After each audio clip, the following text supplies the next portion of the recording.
নমস্কার, বনির ডায়েরিতে আপনাদের সবাইকে স্বাগত। বিয়ে হয়েছে হয়তো সত্য, তবে তাদের সম্পর্ক কিন্তু আজকের নয়। দীর্ঘ 12টা বছর ধরে তারা একে অপরকে চেনেন। ধীরে ধীরে একে অন্যকে বুঝতে শিখেছেন, কার কোনটা ভালো লাগে, কার কি পছন্দ, সবটাই। নিজেদের সম্পর্কের সেই রসায়ন একটি জনপ্রিয় সংবাদপত্রের সঙ্গে ভাগ করে নিলেন শ্রীময়ী চট্টরাজ ও কাঞ্চন মল্লিক। শ্রীময়ী জানিয়েছেন, তাদের সম্পর্ক আজকের নয়, 12 বছর আগে তাদের আলাপ। সেই সময় তিনি নাবালিকা হওয়া সত্ত্বেও কাঞ্চন বিবাহিত জেনেও তাকে বলেছিলেন যে কাঞ্চনকে তার ভালো লাগে।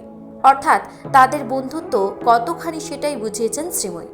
আর বিয়ের পরেও সেই বন্ধুত্ব একটুও কমেনি বলেই জানিয়েছেন তিনি। শ্রীময়ী বলেন, কাঞ্চন খুব মুখচোরা, ও কোনোদিন বলেনি ভালোবাসি। তখন আমি নাবালিকা হওয়া সত্ত্বেও একজন বিবাহিত পুরুষকে বলেছিলাম আমার ভালো লাগে। তবে সেই সময় প্রেম প্রেম ব্যাপার ছিল, সেই সময় থেকেই বন্ধুত্ব ছিল, তা এখনও আছে। শ্রীময়ী আরও বলেন, এখনও যদি কোনো কারণে কাউকে ভালো লাগলো আমি ওকে বলি।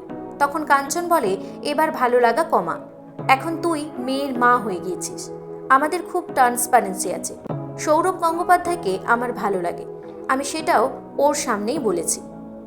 কাঞ্চন শ্রীময়ীর এই প্রেমের রসায়ন সম্পর্কে আপনাদের কি মতামত তা অবশ্যই কমেন্ট করে জানান। বিনোদন জগতের আরও নিত্য নতুন খবর পাবার জন্য আমাদের চ্যানেলের সঙ্গে জুড়ে থাকুন। ধন্যবাদ।